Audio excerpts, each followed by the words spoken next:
तो पाकिस्तान के पीएम शहबाज शरीफ इसी महीने के अंत में चीन की आधिकारिक यात्रा पर जाएंगे। पाकिस्तान को उम्मीद है कि इस दौरान चीन पाकिस्तान आर्थिक गलियारे के दूसरे चरण की औपचारिक शुरुआत हो सकती है। पाकिस्तान और चीन का संबंध किसी से छिपा नहीं। भारत के खिलाफ चीन कई सालों से पाकिस्तान की मदद कर रहा है।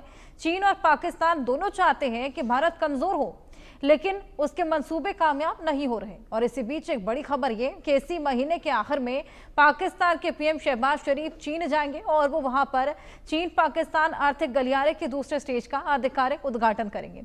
इसे पाकिस्तान औद्योगिक विकास की ओर बढ़ता हुआ कदम बता रहे हैं। हालांकि भारत इसे खतरे की घंटी मानता है, तो वहीं बलूच और टीटीपी भी सीपीईसी प्रोजेक्ट का जमकर विरोध कर रहे हैं। टीटीपी और बीएलए ने अपने हमलों का केंद्र चीन पाकिस्तान आर्थिक गलियारे को बना लिया। पाकिस्तान के लिए चीन पाकिस्तान आर्थिक गलियारा अब विकास का रास्ता नहीं बल्कि जंग का मैदान बन गया है। इसी बीच तमाम बड़ी खबरें और चीन दौरे पर जाएंगे पाक के पीएम शहबाज शरीफ। राजनयिक और आर्थिक दोनों दृष्टियों से बेहद अहम ये दौरा। चीन के राष्ट्रपति जिनपिंग से मुलाकात करेंगे। सीपीईसी के दूसरे चरण का आगाज और उसी की उम्मीद। सीपीईसी 2 ने अब भारत की टेंशन बढ़ा दी है। जिनपिंग की मुलाकात होने वाली है इसी महीने के अंत से शहबाज शरीफ से, जिससे भारत के लिए मुश्किलें बढ़ सकती हैं। सीपीईसी 2 की अब शुरुआत हो सकती है। हालांकि टीटीपी और बीएलए भी लगातार अब जहां जहां सीपेक प्रोजेक्ट चल रहा है वहीं वहीं प्रहार बरसा रहे हैं, क्योंकि बलूचिस्तान के लोग भी ये नहीं चाहते कि ये प्रोजेक्ट सक्सीड हो या आगे बढ़े। वहीं चीन पाकिस्तान की नापाक डील, भारत को इससे खासा आपत्ति। अब चीन दौरे पर पाक के पीएम शहबाज शरीफ जाएंगे। राजनयिक और आर्थिक दोनों दृष्टियों से बेहद अहम ये दौरा है। अब सीपेक के दूसरे चरण के आगाज की उम्मीद है। सीपेक के दूसरे चरण की शुरुआत पाक के लिए आर्थिक विकास का अवसर हो सकता है। सीपेक 2 ने भारत की हालांकि टेंशनें बढ़ा दी हैं। भारत के लिए क्षेत्रीय संप्रभुता से जुड़ा एक गंभीर मसला है। चीन की पाक में बढ़ती उपस्थिति को भारत भू राजनीतिक चुनौती के रूप में देखता है। सीपीईसी को लेकर भारत हमेशा से अपनी आपत्ति जताता रहा है। भारत का मुख्य विरोध उस हिस्से को लेकर जो पीओके से होकर गुजरता है। भारत ने पहले भी कई बार संयुक्त राष्ट्र और चीन के समक्ष मुद्दे को उठाया है, पेश किया है, लेकिन अब ये सीपीईसी 2 की शुरुआत। सीपेक प्रोजेक्ट से पहले भी पाकिस्तान के अंदर खासा प्रहार देखने को मिला है, चाहे वो टीटीपी द्वारा हो, बीएलए द्वारा हो या फिर बलूचिस्तान की आवाम द्वारा हो। जिस तरीके से बलूचिस्तान के खनिजों को लगातार पाकिस्तान की सरकार बेचती आ रही है और उनको खुद को उसका मुनाफा नहीं मिल पाता, इसी को लेकर अपनी आवाज़ भी लगातार बुलंद कर रहे हैं। तमाम बलूचवासी अलग होने की मांग कर रहे हैं, लेकिन उस तरफ पाकिस्तान का कोई ध्यान नहीं और बजाय उसको लेकर डायलॉग करने के, उस मुद्दे को सुलटाने के लगातार चाइना के साथ तरह तरह के समझौते किए जा रहे हैं। इससे पहले हमने देखा कि ट्रंप के साथ भी ऑयल डील की गई है और वो भी ये झूठ बोलकर की गई है कि वो पंजाब में होने वाली है। हालांकि वो जो एरिया है जहां पर ये ऑयल डील होने वाली है वो असल में पड़ता बलूचिस्तान में है। यानी कि बलूचिस्तान का एक बार फिर से सौदा पाकिस्तान सरकार कर चली है, लेकिन एक बार फिर से बलूचियों का उसका मुनाफा नहीं मिलेगा और लगातार बलूचों को यहाँ पर सताया जा रहा है, परेशान किया जा रहा है। हालांकि लगातार बलूच के लोग भी अपने आवाज़ को बुलंद कर रहे हैं, खासा परेशान है, अलग होने की मांगों को लेकर लगातार अड़िग हैं। एक तरफ आंतरिक कलह बढ़ता चला जा रहा है, लेकिन दूसरी तरफ आप देखिए कि पाकिस्तान को शह भी लगातार मिल रही है, चाहे वो ट्रंप की ओर से हो या फिर चाइना की तरफ से हो। और इसी कड़ी में देखिए आर्थिक मदद एक बार फिर से चाइना करने वाला है पाकिस्तान की। हालांकि इससे पहले भी तमाम रिश्ते, चाहे वो भारत के खिलाफ चाइना जो करता नजर आया है पाकिस्तान का सहयोग, वो किसी से छिपा नहीं है। और एक बार फिर से ये नई डील जिसकी शुरुआत होने वाली है, सीपेक प्रोजेक्ट जो कि ऑलरेडी चल रहा था, हालांकि सक्सीड नहीं हो पाया, अब उसके सेकेंड चरण यानी कि सीपेक 2 का आगाज, और उसी के लिए शहबाज शरीफ इस महीने के अंत में जाने वाले हैं।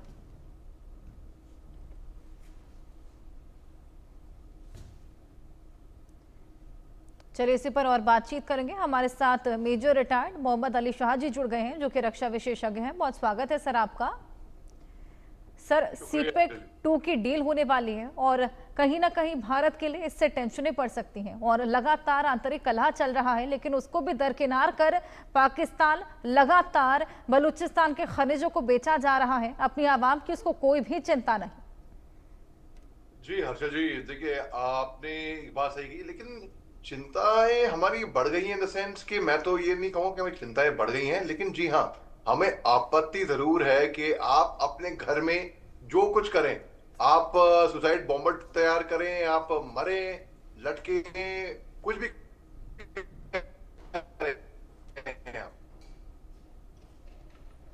चलिए, मोहम्मद अली शाह जी से ठीक है, जुड़ेंगे। जो टेक्निकल हम जो ग्लिच गुजरता के है। चलते उनकी आवाज नहीं आ पा रही, लेकिन हमारे साथ निपुण आलम बयान विदेश मामलों के जानकार भी जुड़े हुए हैं।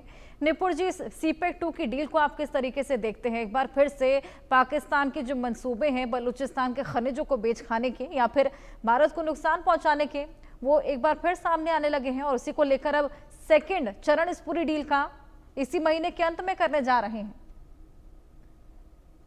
नहीं हर्षदी जी, ये बिल्कुल सही आपने बात कही।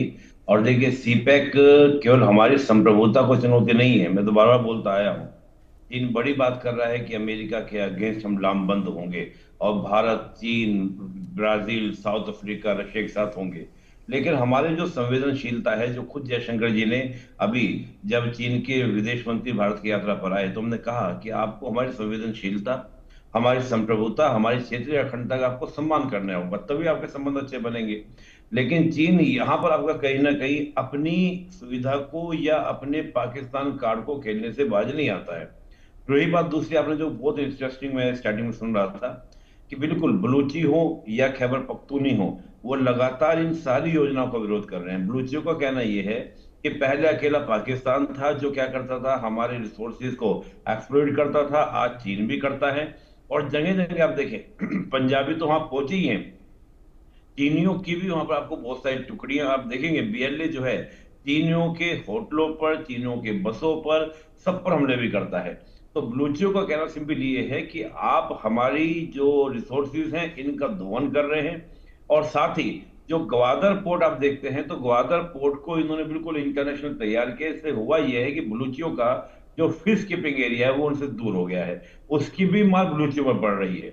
बात ही मुझे ऐसा लगता है कि पाकिस्तान सब कुछ जानने के बाद भी ऐसा इसलिए कर रहा है क्योंकि पाकिस्तान जानता है कि बलूचिस्तान मेरे साथ रहने वाला नहीं है, आज नहीं तो कल वो अलग हो जाएगा। तो जितना इसका एक्सप्लोर कर सकते हो कर लो, जिससे हमारा जो पंजाब है वो क्या हो जाए, डेवलप हो जाए, विकसित हो जाए। मैं तो इस अकॉर्डिंग इसको देखता हूं।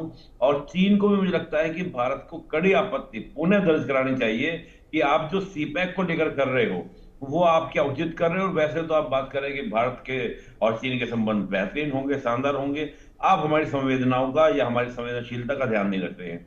तो मुझे लगता है दोनों ही मोर्चों पर। और रही बात, देखिए कितना भी इन्वेस्टमेंट कर ले पाकिस्तान, चीन के साथ, अमेरिका के साथ जो ऑयल रिफाइनिंग को लेकर बात की जा रही है, जो खुद पाकिस्तान कह रहा है कि मेरे यहाँ पर बहुत ही सारे रेयर अर्थ मिनरल्स हैं, वो सारे रेयर अर्थ मिनरल्स जो हैं बलूचिस्तान में हैं। और अमेरिका भी वहीं पर क्या कर रहा है, जाकर आपका क्या कर रहा है, पूरा एक्सप्लोर करने के लिए नई नई रिसर्च कर रहा है। नई नई टीम वहां पर 2 टीम उसकी जा चुकी है अमेरिका की, जो वहां पर क्या कर रही है, रिसर्च कर रही है।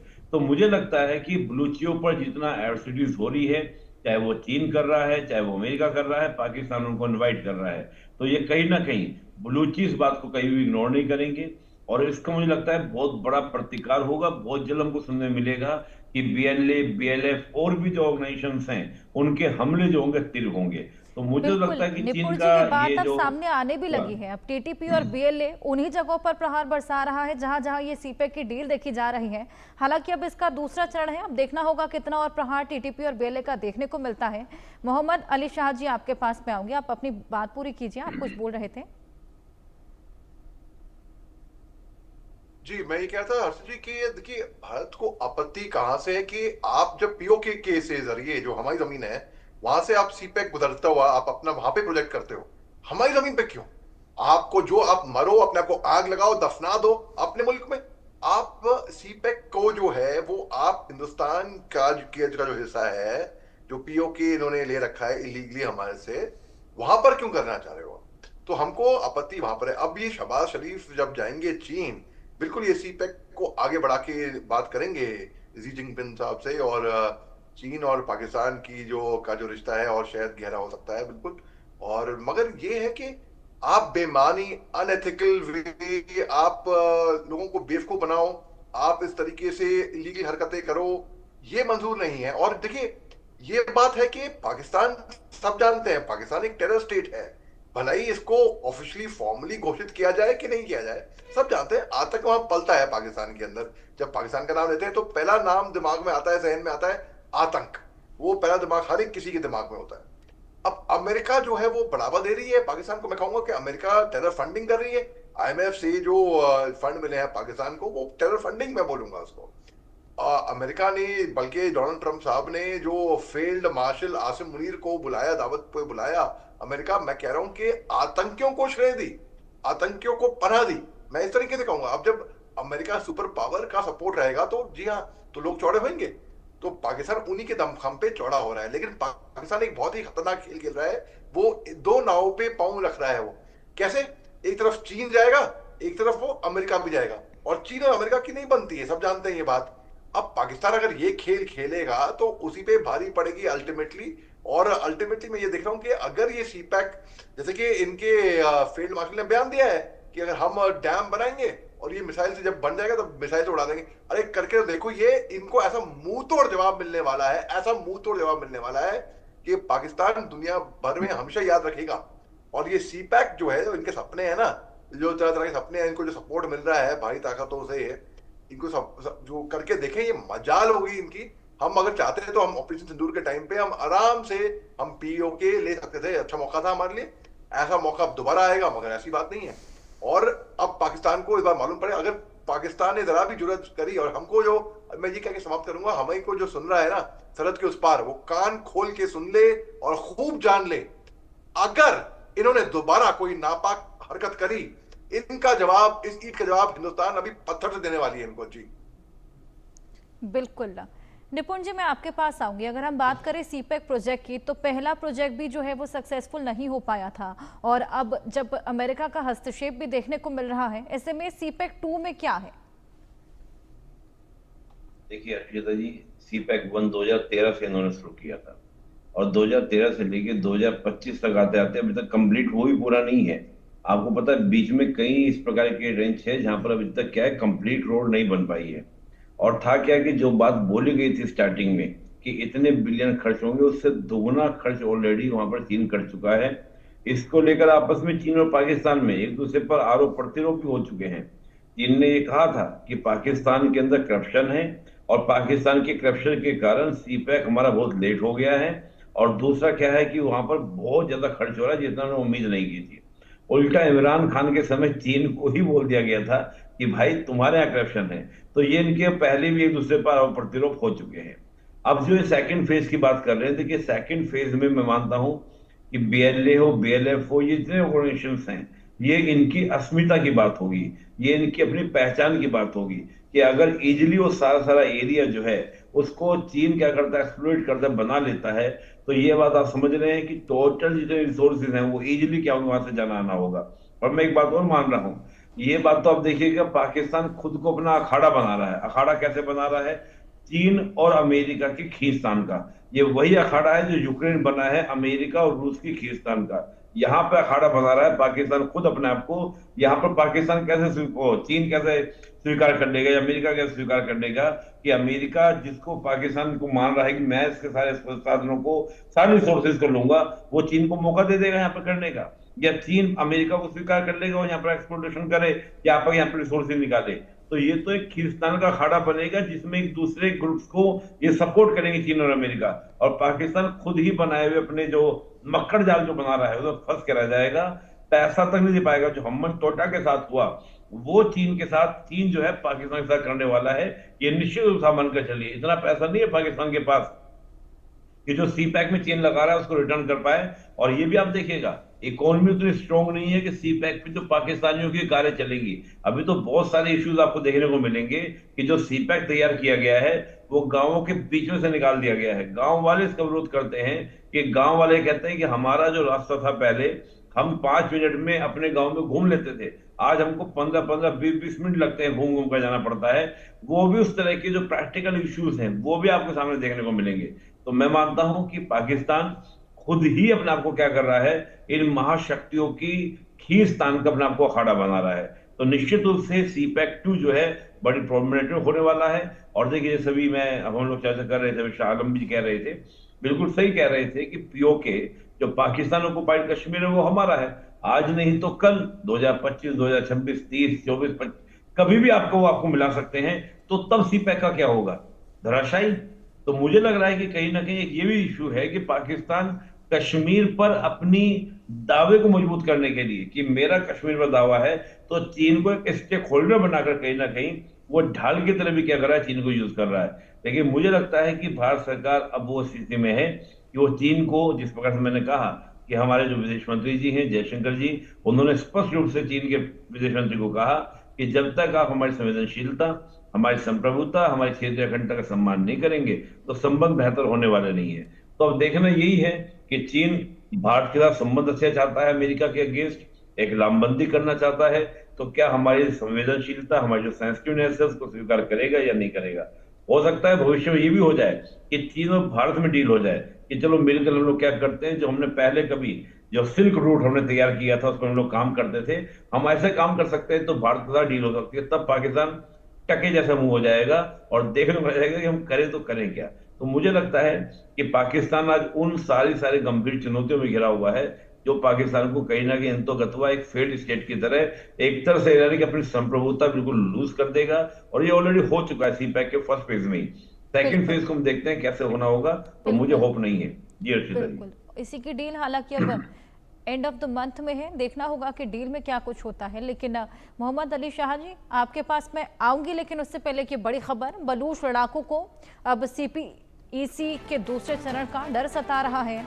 CPEC पाक के लिए सुरक्षा संकट का सबसे बड़ा कारण बन गया। ABA ने ग्वादर बंदरगाह के खिलाफ हमले तेज कर दिए हैं और बलूचों के हमले से चीनी निवेशकों और पाक सेना में गहरी चिंता भी है। TTP ने आर्थिक गलियारे को युद्ध के मैदान में तब्दील कर दिया। मोहम्मद अली शाह जी, TTP लगातार प्रहार बरसा रहा है, ना केवल TTP लेकिन BLA भी लगातार प्रहार बरसा रहा है। जो CPEC का कॉरिडोर है वहां पर लगातार हमले साधे जा रहे हैं, लेकिन उसके बावजूद कोई इम्पैक्ट पड़ता हुआ यहाँ पर नजर नहीं आ रहा। जी देखिए, पाकिस्तान के ऊपर आतंक बहुत भारी है। खुद आतंक को बढ़ावा देते हैं, लेकिन लॉ ऑफ कर्मा कहता है कि आप किसी गड्ढा खोदो तो आप खुद ही उस गड्ढे में खुद जाओगे। तो TTP तहरीके तालिबान पाकिस्तान इन पे कहर बरसात तो रहा है और CPEC का काम रोकने की पूरी कोशिश कर रहा है। वहां पे BLA बलूचिस्तान लिबरेशन आर्मी वहां से बलूचिस्तान की तरफ से वहां से ऑपरेट कर रही है और वो भी CPEC के ऊपर डंडे बरसा रही है बिल्कुल। लेकिन हाँ, क्योंकि पाकिस्तान तो है बेशरम, बेसिक उनको फर्क नहीं पड़ता है, उनको घंटा फर्क नहीं पड़ता है कि भाई उनको गालियां दें, उनको लोग जलील करें, वो भिखारी कटोरा लेकर दर बदर घूमे, उन पे हमले हों, उनके लोग मरे, उनको कोई घंटा फर्क नहीं पड़ता है इन चीजों से। तो पाकिस्तान है बेशरम। अब क्या है कि देखिए, ये जो इनके अंदर इंटरनल आतंक की जो संगठन हैं, यही आगे इनका काम बढ़ने नहीं देंगी। और चीन जो है, जो अब चीन सोच रहा है कि भाई हमारे पास पैसे हैं, रुपये पैसे हम पंप करते रहेंगे, पाकिस्तान के अंदर पैसे डालते रहेंगे। केवल पैसों से नहीं होता था, आपको वो विल चाहिए, आपको वो फ्री हैंड चाहिए, आपको वो अब पाकिस्तान के अंदर कितने आतंकियों ने चीन के इंजीनियर को जो डैम बना रहे थे वहां पे मार दिया, कितने इन पे बहुत भारी पड़े। तो पाकिस्तान अगर सोच रहा है कि वो CPEC की जो उनकी मंशा है, CPEC 2 अब वो और आगे बढ़ा के इसको ले जाएंगे, मुझे लगता नहीं कि अब कि हमें इतनी चिंता करने की बात होगी, क्योंकि पाकिस्तान के अंदर इनके अंदर इंटरनल आतंकी जो हैं वो ही इनको नहीं करने देंगे इनका सपना पूरा CPEC का। और शहबाज शरीफ तो कभी मुमकिन होंगे ही नहीं। अगर वो सोच रहे हैं कि भाई वो ड्रामा करके और इंफॉर्मेशन वॉरफेयर करके और ये करके वो करके ढमकाना, अपने आर्म फ्लेक्स करके झूठ खबरें फैला के ऐसा करेंगे, कुछ नहीं करने वाला। कोई पैनिक की जरूरत नहीं है। ये सब इंफॉर्मेशन साइकोलॉजिकल वॉरफेयर है। ये इंफॉर्मेशन वॉरफेयर का मैं बोलूंगा कि एक हिस्सा है, क्योंकि चीन जो है वो माहिर है इंफॉर्मेशन वॉरफेयर और साइकोलॉजिकल वॉरफेयर खेलने में।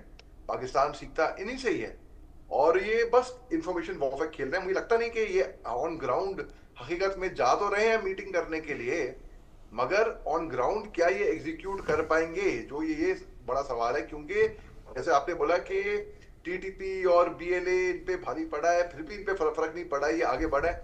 और कांग्रेस में तो आगे बढ़े हैं, मैं मानता हूँ। ऑन ग्राउंड क्या ये आगे बढ़ पाएंगे? और अगर ये पीओके के थ्रू अपना अपने करेंगे तो बिल्कुल, इसमें तो कोई शक की बात नहीं है, इन पे बहुत भारी पड़ने वाला है पाकिस्तान के ऊपर ये। बिल्कुल, पाकिस्तान पर भारी पड़ेगा या नहीं, खैर ये तो देखने वाली बात होगी आगे चल के। निपुण जी, मैं आपके पास आऊंगी, क्या लगता है इस डील से या फिर इस तरह की डील से पाकिस्तान खुद को तो बेच के खा ही रहा है, क्या आगे चल के अमेरिका और चाइना की तलखियां भी बढ़ सकती हैं? ये तो मैं कह ही रहा था। देखिए हर्षित, ये भी मैंने आपको पहले भी कहा था कि ये दोनों देशों के बीच में बहुत एक खींचतान। देखिए होता क्या है, जो इस प्रकार के देश होते हैं जैसे पाकिस्तान है, यूक्रेन है, ये इस तरह के देश होते हैं जो अपनी सॉवरेनिटी को लूज कर लेते हैं इन महाशक्तियों के कारण। और महाशक्तियां क्या करती हैं, अपने खींचतान का अखाड़ा बना लेती हैं। जो पूरे साउथ एशिया है, और साउथ एशिया नहीं, मैं कहूंगा साउथ प्लस ईस्ट एशिया, उसके अगर सेंटर में हम देखें तो पाकिस्तान हो जाएगा। उधर आप देखिए जो हमास है, फिलिस्तीन है, वो एक आपका अखाड़ा बना। इधर आपका यूरोप और रशिया के बीच में यूक्रेन ने एक अखाड़ा बना, जहाँ खींचतान हो रही है किसके बीच में, यूरोप अमेरिका एक तरफ, और उधर आपका रशिया। इधर भी यही होने वाला है कि चीन और अमेरिका की ये दो हाथे लड़ते हैं और चींटियां जैसे कुचली जाती हैं, उस तरह से आपका होगा। भाई आप सोचिए कि जिस प्रकार से बिलियंस खर्च किए हैं, तकरीबन आप देखिएगा 60 बिलियन से ज्यादा ऑलरेडी खर्च हो चुका है, और आगे जो सेकंड फेज होगा इतना होगा। पाकिस्तान की पूरी इकोनॉमी इतनी नहीं है कि वो इतना पैसा आपका क्या कर पाए, लौटा पाए। तो जब इतना पैसा लौटा नहीं पाएगा, चीन अपना अधिकार छोड़ेगा नहीं। चीन तो मजबूरी में सेकंड फेज स्टार्ट कर रहा है, क्योंकि इतना पैसा फंस चुका है, आगे उस पैसे को निकालना है तो कैसे होगा। यही वो जो हम्मन टोटम है, वो 99 ईयर के लिए लीज पर ले लिया गया। और जैसे ही आपका सीपैक लीज पर इस प्रकार की घटनाएं होंगी, तो अमेरिका के जो अपने इंटरेस्ट पाकिस्तान के अंदर हैं, जो पाकिस्तान ने अमेरिका को च्युइंगम दी है कि रेयर अर्थ मिनरल्स मेरे यहाँ पर हैं, जिसमें खैबर पख्तूनख्वा में भी, बलूचिस्तान में भी, तो क्या वो जो च्युइंगम है वो अमेरिका निकाल के फेंकेगा नहीं? मैं तो मानने को तैयार नहीं हूं। तो मैं मान के चल रहा हूं कि चीन और अमेरिका की खींचातानी में पाकिस्तान अपना बलूचिस्तान और खैबर पख्तूनख्वा जो है वो लूज कर जाएगा। पीओके ऑलरेडी हमारा है ही, हम बहुत जल्द उसको वापस भी लेंगे। तो कहीं ना कहीं पाकिस्तान खुद अपनी सॉवरेनिटी को लूज कर रहा है। और जो चीन बोलता है बार बार कि हमारी और पाकिस्तान की दोस्ती सदाबहार दोस्ती है, वो सदाबहार दोस्ती दिख रही है कि जैसे मुनीर बार बार जाके बैठ रहे हैं। और ये बात निश्चित है, मैं हमेशा बोलता आया हूं कि पाकिस्तान जो है ट्रिपल ए पे चलता है। ट्रिपल ए यानी कि अमेरिका, आर्मी और अल्लाह। अल्लाह से मेरा मतलब कट्टरपंथी। आप सोचिए अमेरिका की निगाह के अलावा, आप सोचिए इमरान खान वही इमरान खान थे ना जो चीन चीन कर रहे थे। हुआ क्या था, इमरान खान को दूध में मक्खी की तरह से निकाल के उन्होंने फेंक दिया। इमरान खान आजकल जेल में है। अब शहबाज शरीफ अगर उस प्रकार के एक्शन लेंगे तो मुनीर क्या बर्दाश्त करेंगे? क्या पाकिस्तान की आर्मी इस बात को बर्दाश्त करेगी? और पाकिस्तान की आर्मी दो ही के शव चलती है, अमेरिका, सऊदी। क्या सऊदी जो अमेरिका का अलाइज है, क्या वो इस बात को एक्सेप्ट करेगा? मैं मानने को तैयार नहीं हूं। तो मुझे लगता है कि पाकिस्तान खुद ही अपने आप को एक फेल्ड स्टेट की तरह या रोग स्टेट की तरह बनाने की तरफ बढ़ रहा है, और लगातार क्या कर रहा है, इन महाशक्तियों को खुद ही अपने आप को क्या कर दे रहा है, पकड़ा दे रहा है कि आओ और मेरा शोषण करो, मुझे खत्म करो। तो मुझे लगता है कहीं ना कहीं उस तरह का मुझे देखने को मिलता है। और मैं फिर एक बात कहूंगा कि कहीं ना कहीं पाकिस्तान ये बात भी मानता है कि बलूचिस्तान पे मेरा कब्जा जो है, खैबर पख्तूनख्वा पे जो मेरा कंट्रोल है, वो ज्यादा दिन तक रहने वाला नहीं। जितना हो सकता है उसका एक्सप्लॉइट कर लूं और पंजाब को डेवलप कर लूं। मैं बार बार बोलता हूं कि पाकिस्तान को, अगर मैं ये कहूं कि पाकिस्तान की सरकार पाकिस्तान की नहीं, वो केवल पंजाब प्रोविंस की सरकार है, तो ये कहना गलत नहीं होगा। जो लगातार हम लोग देख रहे हैं वो आपको देखने को मिल जाएगा इस प्रकार के पूरे इंसिडेंट में। तो चीन और अमेरिका के बीच में पाकिस्तान बनेगा एक अखाड़ा, ये निश्चित है। बिल्कुल। और मेजर मोहम्मद अली शाह जी, आपको क्या लगता है भारत को इसमें क्या करना चाहिए, क्या रोल यहाँ पर अदा करना चाहिए, किस तरीके से एक बार फिर से पाकिस्तान को बेनकाब करना चाहिए, जो शह मिल रही है उसी के बीच में? देखिए, हमको एक्चुअली कोई घबराने की जरूरत नहीं है, हमें कुछ भी नहीं करना चाहिए। बल्कि आप कुछ भी नहीं करोगे तो पाकिस्तान खुद ब खुद अपना गड्ढा खोद के अंदर गिरने वाला है। हमें, अगर हम जितना हल्ला मचाएंगे, शोर मचाएंगे, प्रोटेस्ट करेंगे, रिप्रेजेंट करेंगे, हम ये बोलेंगे वो बोलेंगे, हम अपनी एनर्जी बर्बाद करेंगे।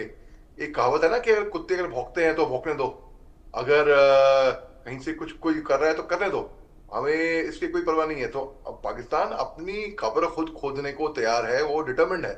हमने तो बल्कि इंसानियत के तौर पे जब इनके बाढ़ आई थी 2-1 साल पहले, हमारे प्रधानमंत्री साहब ने ट्वीट किया था कि हमें अफसोस है, हमें खेद है कि ऐसा आपके साथ हुआ है। शहबाज शरीफ साहब जैसे कि ट्विटर पे ही बैठे होंगे, बिल्कुल नोटिफिकेशन का इंतजार कर रहे होंगे हमारे प्रधानमंत्री साहब का, फट से बोला हमें कोई जरूरत नहीं है हिंदुस्तान से मदद लेने की। अरे मदद दे कौन रहा था इनको, हमने बस एक अफसोस जताता है इन पे। तो हमको वैसे कुछ फ्रैंकली स्पीकिंग कुछ करने की जरूरत नहीं है कि हम क्या क्या करेंगे, हम रिप्रेजेंट करेंगे, हम मारेंगे। हमने इनको बहुत मारा है, बहुत पिटे हैं ये, और पिटने के बाद भी ये बाज नहीं आए हैं ये लोग। जो इतने बेशरम लोग होते हैं जो पिटने के बाद बाज नहीं आते हैं, तो इनका कुछ इलाज है ही नहीं। इनको बस इग्नोर करते रहो, जो करना है करो, भाड़ में जाओ। आप सुसाइड बॉम्बर तैयार करने हैं, सुसाइड बॉम्बर तैयार करो, अपने लोगों को मारो, जाओ जाओ जाओ, खुश रहो। तो पाकिस्तान को हमारा ये रवैया होना चाहिए कि भाई आप तो बिल्कुल दीवार पे एक मक्खी बैठे हुए हो, आप जो करना है करो, हमें आपकी इससे बिल्कुल फर्क नहीं पड़ता। और क्योंकि ये अल्टीमेटली मैं बता रहा हूँ आपको, गारंटी है मेरी इस बात की कि पाकिस्तान जैसे कि बिखरने वाला है। इनका बलूचिस्तान अलग होएगा, सिंध प्रोविंस अलग होएगा, पीओके अलग होएगा, पंजाब प्रोविंस अलग होएगा। ये हर क्षेत्र में ये बंटने वाले हैं ये पाकिस्तानी, और ये अपना गड्ढा खुद खोदेंगे। उसकी जिम्मेदार होंगी खुद पाकिस्तान की सरकार और पाकिस्तान की मिलिट्री, और वहां की आवाम पिसेगी इसके अंदर। आवाम तो कुछ भोली वाली है, उसका कोई कसूर है नहीं। उसका कसूर ये है कि उन्होंने अपने क्या गवर्नमेंट को सत्ता में वोट देकर लेकर आए, चाहे वोट दो या ना दो, उनकी दादागिरी है वहां की मिलिट्री की, जो कि आतंकी हैं, वर्दी पहन के आतंक करते हैं बस, और कोई फर्क नहीं है। इनको भी मैं आतंकियों से कम नहीं मानता हूँ। 99 में ये साबित हुआ था कि ये इनकी आतंकी, इनके फौजी वर्दी में वर्दीधारी लोग आतंकी के तौर पे ये हिंदुस्तान में घुसपैठी कर बैठे थे। हमने जब इनको मारा तो पाकिस्तान रेगुलर आर्मी का आई कार्ड इनके अंदर से मिला। तो हमको कुछ खास करने की जरूरत नहीं है, हमें बस बैठ के बस तमाशा देखना है। कोई अपने आप को आग लगा रहा है, लगाने दो, और इनके नापाक मंसूबे कामयाब नहीं होंगे मुझे लगता है। बिल्कुल। खैर, बहुत शुक्रिया आप दोनों का हमारे साथ जुड़कर ये इनसाइट शेयर करने का। और इसी महीने के आखिर में शहबाज शरीफ जाने वाले हैं, मुलाकात करने वाले हैं। देखना होगा कि ये CPEC 2 कितना सक्सेसफुल होता है।